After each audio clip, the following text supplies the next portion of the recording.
I gave you my heart.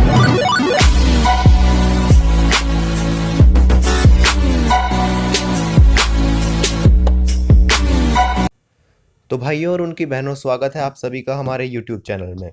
आज हम बात करने जा रहे हैं क्षितिज गद्य के पाठ लखनवी अंदाज के बारे में। यार देखो, सबकी तरह मुझे भी ये पाठ थोड़ा अटपटा लगा, पर साथ ही साथ ये बात भी आपको माननी पड़ेगी, ये थोड़ा मज़ेदार भी है चैप्टर।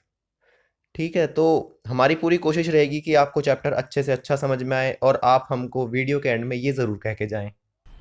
मज़ा आया। तो लखनवी अंदाज पाठ शुरू करते हैं आज हम। इसके जो लेखक हैं वह हैं यशपाल। तो कहानी कुछ ऐसे शुरू होती है। लेखक ने पास के स्टेशन तक ही रेल यात्रा करनी थी, ज़्यादा दूर नहीं जाना था, पास में ही कहीं जाना था। तो उसने क्या किया, यद्यपि सेकंड क्लास के पैसे अधिक लगते थे, फिर भी सोचा कि नई कहानी के बारे में सोचने का तथा खिड़की से बाहर के दृश्य देखने का अवसर मिल जाएगा। वे सेकंड क्लास का टिकट लेकर डिब्बे में चढ़ गए। डिब्बे में उनके अतिरिक्त एक सज्जन और थे। उन्होंने सोचा नहीं था कि उन्हें डिब्बे में और कोई भी मिलेगा, पर उनकी सोच के प्रतिकूल उन्हें एक सज्जन दिखाई दिए वहां पर बैठे हुए। वे लखनवी नवाबों के समान सफ़ेद पोश थे। उन्होंने सफ़ेद कपड़े पहने हुए थे। वे आराम से सीट पर पालती मारकर बैठे थे। उनके सामने दो ताज़े चिकने खीरे तौलिए पर रखे थे। लेखक के आने से उन्होंने थोड़ा सा विघ्न अनुभव किया। उन्हें लेखक की मौजूदगी पसंद नहीं आई। उन्होंने लेखक से बात करने का उत्साह भी नहीं दिखाया, अतः लेखक ने भी अपनी आंखें चुरा ली। लेखक अकेले में बैठे बैठे कल्पना करने लगा कि आखिरकार नवाब साहब ने सेकंड क्लास में सफ़र करना गवारा कैसे समझा। सोचा कि शायद उन्होंने अकेले सफ़र काटने के लिए दो खीरे खरीदे होंगे। एकाएक नवाब साहब ने लेखक को संबोधित करते हुए पूछा, जनाब खीरे का शौक फरमाएंगे? लेखक ने शुक्रिया अदा करते हुए मना कर दिया। अब नवाब साहब ने तौलिया झाड़कर बिछा लिया और उन पर खीरे सजा लिए। उन्होंने अपनी सीट के नीचे से लोटा उठाकर दोनों खीरों को खिड़की से बाहर धोया और तौलिए से पोंछा। चाकू निकालकर खीरों के सिर काटे और उनका झाग निकाल दिया। फिर बड़ी सावधानी से छीलकर उसकी फांकों को बड़े करीने के तौलिए पर सजाते गए। बड़े तरीके से सजाते गए उनको फांकों को पूरे तौलिए पर। नवाब साहब ने खीरों पर ज़ीरा और लाल मिर्च बुरक दी। भाई ये देख के तो मेरे मुंह में भी पानी आ गया। खैर चलो आगे पढ़ते हैं। साफ लग रहा था कि इस दौरान नवाब साहब मन ही मन खीरे का स्वाद ले चुके थे। उन्होंने एक बार लेखक को फिर से निमंत्रण दिया। वल्लाह शौक कीजिए, लखनऊ का बालम खीरा है। उन्होंने एक बार फिर पूछा लेखक से, परंतु लेखक महोदय एक बार मना कर चुके थे, और अगर इस बार हाँ करते तो उनके आत्मसम्मान को चोट पहुंचती, इसलिए उन्होंने फिर से मना कर दिया। नवाब साहब ने बड़ी प्यासी आंखों से खीरों की फांकों को देखा। एक लंबी सांस ली, खीरे की एक फांक उठाकर होठों तक ले गए।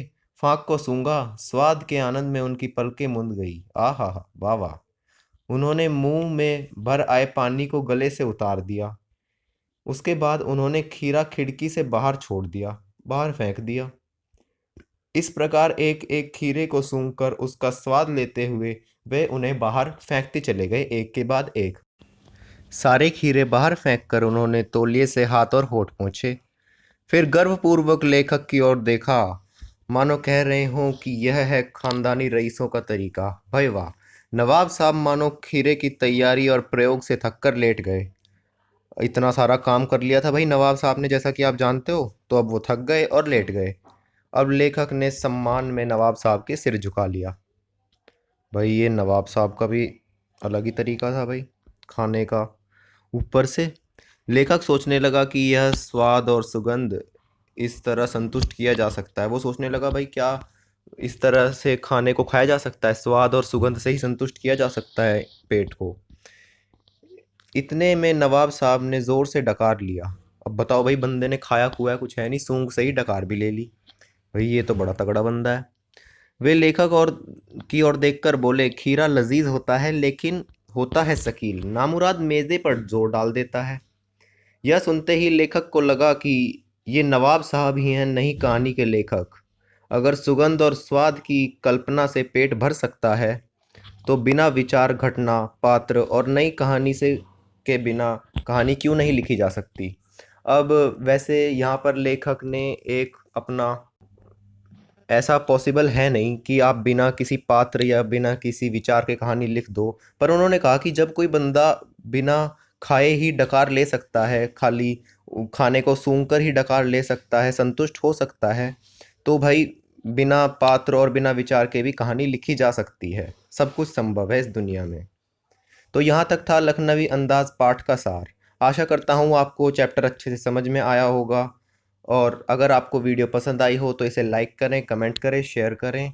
और जो लाल बत्ती होती है सब्सक्राइब बटन जिसे कहते हैं, उस पर चाहे जूता फेंक के मारो चाहे चप्पल, मुझे फ़र्क नहीं पड़ता, बस क्लिक हो जाना। तो दोस्तों आज के लिए बस इतना ही। हाँ मम्मी, ला रहा हूँ यार सब्ज़ी। तो देखो भाई, मेरी मम्मी का भी बुलावा आ गया। अब चलते हैं, अगली वीडियो में मिलेंगे। तब तक के लिए टाटा बाय बाय, धन्यवाद।